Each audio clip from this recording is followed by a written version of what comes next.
Nós viemos de uma dimensão além do espaço e além do tempo. Portanto, nós somos infinitos daqui para trás. E tivemos 5 momentos importantes. Tivemos um momento importante, que foi a queda, é um momento histórico, que eu descobri que realmente aconteceu. E nesse momento nós deixamos de sermos seres de luz e passamos a ser cada vez mais seres adensados. E passamos por 3 cataclismas na história da Terra. O que nós temos de registro, apenas o último, que aconteceu há 12 mil anos atrás, e tem a ver com essa história da Atlântida, Então o último, 12 mil anos atrás, o dilúvio, quando a Bíblia fala do dilúvio, não era uma coisa localizada, foi uma destruição completa no planeta.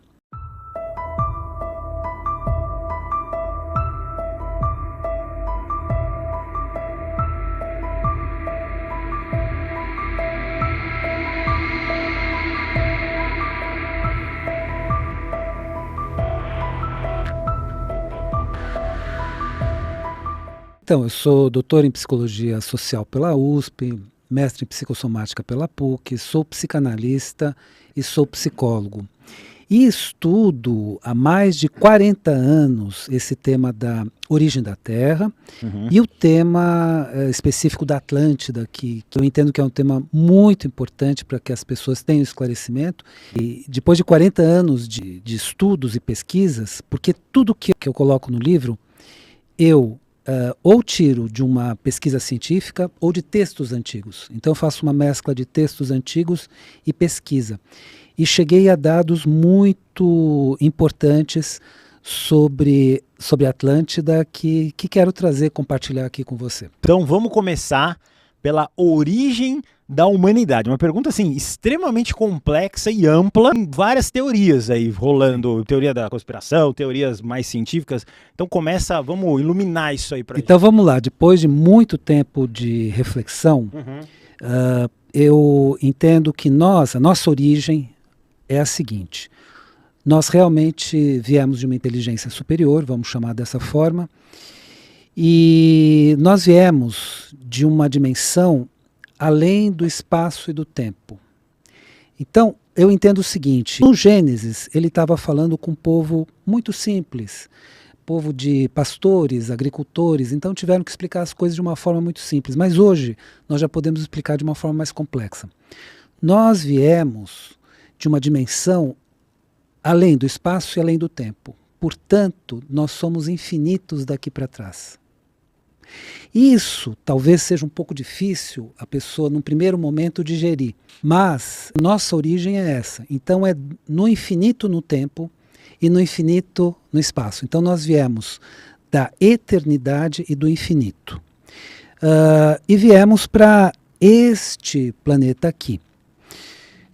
E tivemos 5 momentos importantes. Tivemos um momento importante, que foi a queda, é um momento histórico, que eu descobri que realmente aconteceu. E nesse momento nós deixamos de sermos seres de luz e passamos a ser cada vez mais seres adensados, adentrando no espaço e no tempo. E foi aí que nós fomos nos tornando seres cada vez mais adensados e passamos por 3 cataclismas na história da Terra. O que nós temos de registro, apenas o último, que aconteceu há 12 mil anos atrás, e tem a ver com essa história da Atlântida, Então o último, 12 mil anos atrás, o dilúvio, quando a Bíblia fala do dilúvio, não era uma coisa localizada, foi uma destruição completa no planeta. Então passamos por 3 cataclismos, e aí, antes desses cataclismos, nós tivemos civilizações aqui. E eu posso dizer tranquilamente que a Atlântida era mais desenvolvida do que a civilização atual, muito mais. Então eles tinham naves aéreas muito mais desenvolvidas do que as naves atuais. Da onde surgiram todos esses conhecimentos sobre a Atlântida? Platão. Platão escreveu 2 livros, Timeu e Crítias, onde uma pessoa relata, um sábio de Sais, um sábio do Egito, relata para Solon, que fala para Crítias, que fala para Sócrates. Então a história chegou no Sócrates e o Platão transcreveu. Então eles falam que é uma história verdadeira E muitos intérpretes disseram, não, isso é um mito, não, isso é uma alegoria. Não, mas eles falam que é uma história verdadeira. E que existiu essa civilização em 2 momentos.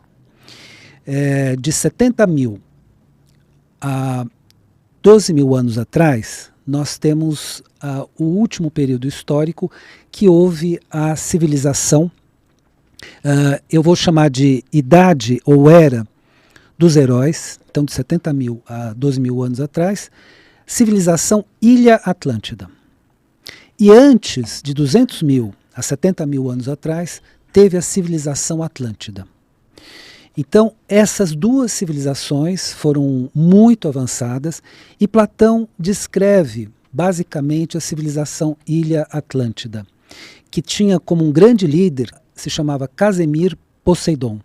E perto do dilúvio, perto da destruição da civilização Ilha Atlântida, aconteceu o seguinte: o líder Casemir Poseidon disse para as pessoas que poderia acontecer um novo dilúvio, uma nova destruição na Terra. As pessoas, num primeiro momento, ouviram, depois esqueceram o recado dele. Houve, sim, uma guerra, descrita inclusive por Platão. Se você pegar o Timeu e Critias, ele fala dessa guerra. A guerra entre os atlantes insulares contra os proto-gregos. Então, os proto-gregos eram os ancestrais dos atuais gregos. Tá.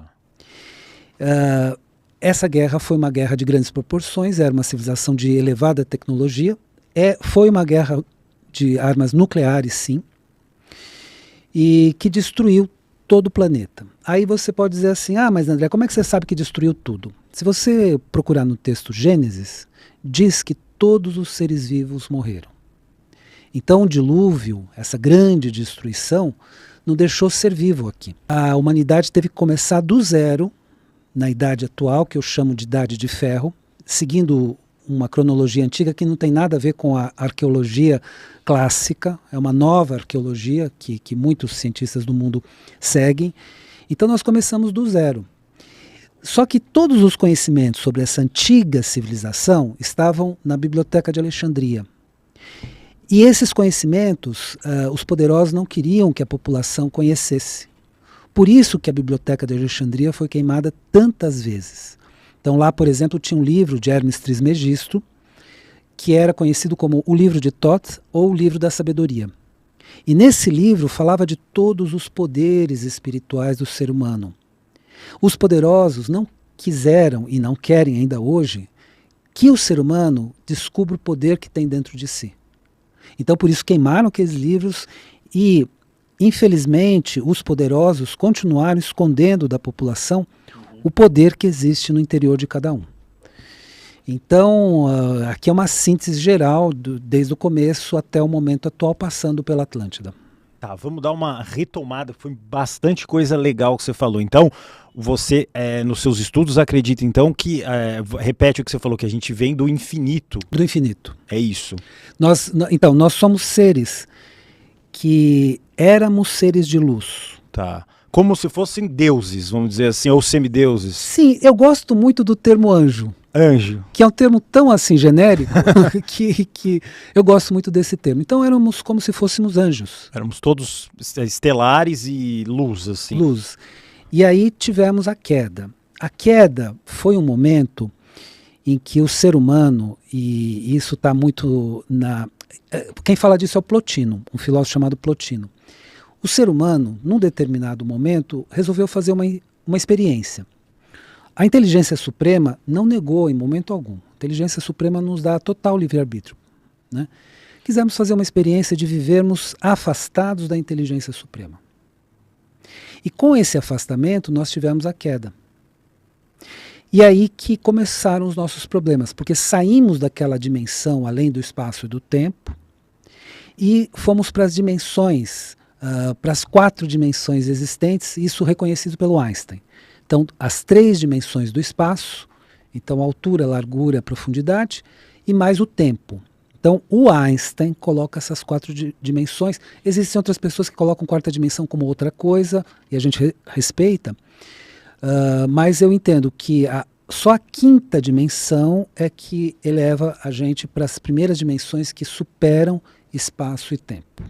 Então nós éramos seres multidimensionais, éramos seres muito avançados de luz, decaímos, estamos passando por essa experiência, mas agora estamos prestes a voltar a ser seres de luz.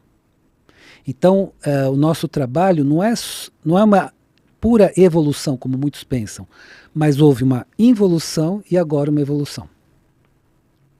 O Plotino, ele coloca o seguinte, né, que nós realmente quisermos nos afastar da inteligência suprema e fazer essa experiência. Eu entendo que é uma experiência válida, e eu vou te justificar o porquê. Os anjos, né, que não tiveram essa experiência, os anjos que continuam angelicais, vamos dizer assim, eles não nos entendem muito bem. Então tem aqueles filmes do Wim Wenders, né, maravilhosos, né, e que sempre mostram os anjos nos olhando com ponto de interrogação. Como eles não passaram por essa nossa experiência, eles não nos entendem simplesmente. E essa é uma experiência muito válida para que a gente, lá na frente, quando voltar a ser um ser de luz, tenha uma experiência a mais. Então os anjos não têm, é mais ou menos o que diz assim, o retorno à casa do pai, a volta do filho pródigo. Então nós vamos voltar para lá e os irmãos lá, os anjos, vão dizer assim, poxa, mas você está tão feliz porque esse cara está voltando, nós que estivemos sempre do teu lado, etc. Aí ele fala, não, mas estava perdido e voltou. Então, toda essa experiência, por pior que pareça, eu considero válida, porque é uma experiência na qual nós reduzimos a nossa experiência dimensional, passamos por essa experiência para voltarmos a sermos seres de luz. Agora, nesta volta, faremos a reconexão com a inteligência suprema. Entendi. Pode ser, na minha percepção aqui, que a gente fez uma coisa pior para reconhecer o que era melhor? Nesse sentido de você tem que experimentar o que é ruim para saber o que é bom, Perfeito. Qualquer coisa assim. Perfeito. E é por isso que a inteligência suprema, e é aí que tem uma pequena diferença das religiões. O que eu estou falando é o que a religião judaico-cristã fala, mas com uma pequena experiência. Deus não está com raiva da gente. Não é que a gente fez uma coisa horrorosa e Deus está lá chateado com a gente. Poxa, que gente ruim, né? Então essa que é a diferença para a religião. Não. É um ser cósmico tão assim incrível que está, inclusive, observando a gente nessa experiência e dando todo o suporte para a gente. O que para muitas pessoas parece que não existe esse suporte, mas existe esse suporte. Então é uma experiência na qual o suporte está existindo o tempo inteiro. E nós, quando voltarmos a sermos seres de luz, porque nós somos, né? Tem uma passagem do Sai Baba que eu acho linda, né? Perguntaram para o Sai Baba, você é Deus? Aí ele falou, sou. A diferença minha para você é que eu sei que eu sou e você não sabe que é. É legal. Que coisa linda, né? Que coisa incrível, né? Só pra gente contextualizar, o Sai Baba é uma pessoa que fazia materializações, encontros, né? Materializações. Tem uma história famosa do Sai Baba, eu não sei se isso é uma fanfic ou se é real, que ele trouxe um Rolex. Você sabe dessa história? Ou alguma da história dele, só pra gente... Eu tenho uma história que até uma seguidora do Sai Baba veio fazer uma apresentação lá no meu espaço, que eu estava lá antes na trilogia analítica e tudo mais. E ela falou que o Sai Baba materializou para ela uma pedra de esmeralda. Legal. Mas essa pedra de esmeralda desmaterializou depois de 3 dias. Então, e ela ficou refletindo, né, sobre o que teria sido essa experiência. Mas sim, ele era uma pessoa muito especial. Atualmente tem muitos críticos falando que ele era maluco, charlatão, seja o que for, mas pelo que eu estudei, era sim uma pessoa muito especial. Agora, o que eu entendo? O que acontece com Sai Baba e pessoas assim como você citou? Como eles estão mais próximos a voltarem a ser seres de luz, eles produzem fenômenos que para nós parecem milagres. Sim. Então, por exemplo, vamos colocar o exemplo de Jesus. Jesus fez vários milagres. Só que treinou os apóstolos deles também para fazer os milagres. Só que os apóstolos dele deles demoraram um pouquinho para fazer esses milagres. Então, por exemplo, aquela passagem da tempestade, né? Então está todo mundo deitado, de repente se forma uma tempestade, e eles acordam Jesus. Jesus se dirige à tempestade e fala, para, ela para. Mas ele dá uma bronca neles. Eles falam, até quando haverei de vos suportar, homens de pouca fé? Por quê? Porque eles estavam em treinamento. Então ele se perguntou, mas por que vocês me acordam? Por que vocês mesmos não fazem isso? Não me enche o saco. Então esses seres mais avançados, né? Então Jesus, evidentemente, nosso querido e amado Mestre Jesus, e outros tantos, né? O Buda, por exemplo, né? Que se iluminou, são seres que estão mais próximos da luz. E até quando Cristo ascensiona, ele volta a ser um ser de luz. A ascensão é justamente a volta a ser um ser de luz.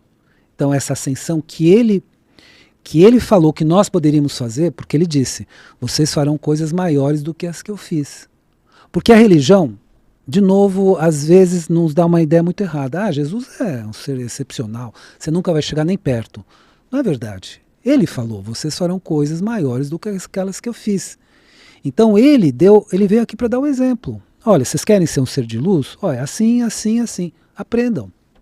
Isso tudo que você está falando conecta com essa ideia de que nós realmente éramos seres de luz, né? Sim. Então, Jesus, né? Porque é engraçado, a gente, às vezes eu vejo, às vezes até nem vejo mais na televisão, as pessoas fazem umas coisas difíceis de Jesus e falam, e lê a Bíblia de trás para frente, em hebraico e não sei o quê, mas a mensagem é mais simples do que parece, não é isso? Sim, muito mais, muito mais. Inclusive, é uma mensagem, de certa forma, encoberta, muitas vezes pela própria religião. Eu não estou falando mal da religião, tenho grandes amigos religiosos, pessoas maravilhosas, gosto muito de muitas pessoas das religiões. Mas a religião, ela teve que fazer determinados acordos. Então Constantino, né, quando a religião se uniu ao Império Romano, teve que fazer alguns acordos. E o imperador não queria que a população desenvolvesse seus poderes, porque quem era poderoso era o imperador. Ele não queria que o povo se tornasse poderoso. Então, a religião, de certa forma, fez o jogo do poder. E é o que o próprio Jesus falou, né, para os religiosos da época, que eram os fariseus, ai de vocês, porque nem vocês entram no reino de Deus e nem deixam os outros entrar. É verdade. Então, de fato, a nossa origem é seres de luz, nós viemos da eternidade, caímos, então, viemos de uma dimensão que não tinha espaço e tempo. Na queda, entramos no espaço e tempo. E agora estamos tentando retornar a ser aqueles seres daquela dimensão que vivíamos antes.